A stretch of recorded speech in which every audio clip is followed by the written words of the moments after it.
олон янзын эрх ашигыг хүндсэн учраас үүрээ самруулсан амтэн шиг л одоо бужигнж байгааг бид нар та бүгдээрээ л хамтдаа харлаа. Дэлхийд байх уу хямдхан үнэтэй болцсон янжуур тамхиныхаа татварыг нэмий гэхээр тэднэрийн дургуутж байна. Хилээр орж ирж байгаа бичээд бичдэг үзэгтэй адилхан татвар авдаг электрон тамхиг нь хортой бүтээгдэхүүн тамхи гэж үзье, зохицуултанд оруулъя, нэмээд онцгой татвар авъя гэхээр хавиргаар хазж байгаа хар нохоо мэтэл одоо сошиал дээр янз бүрээр л явж байна.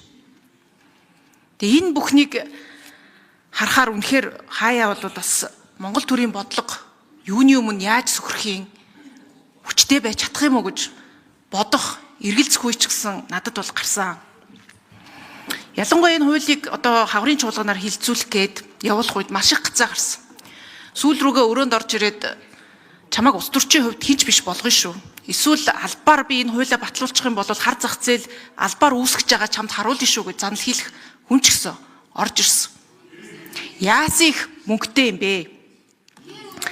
Ингээд нэг жоохон их ашгийг нь хөндөд ирэхээр яаж байгааг та бүхэн бас харж байна.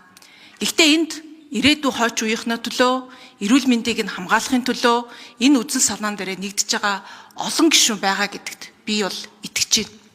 Тэгээ энэ хуулийг боловсруулад бид нар бол олон одоо чиглэлээр нь цогцоор нь бас ингээд шийдэхээр орж ирсэн. Тэгээ ажлын хэсэг бол бас амаргүй нөхцөл байдалд сайн ажиллаа. Би ажлын хэсгийнхаа гишүүдэд бас талархаж байгаа.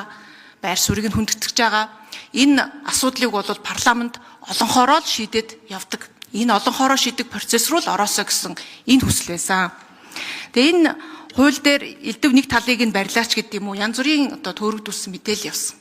Миний хувьд энэ хуулийг одоо боловсруулж явахдаа бид нар 2030 он гэхэд хүн амынхаа тамхиталтыг 15% бууруулна гэсэн засгийн газар маань улс орн маань амлалт өгсөн байсан.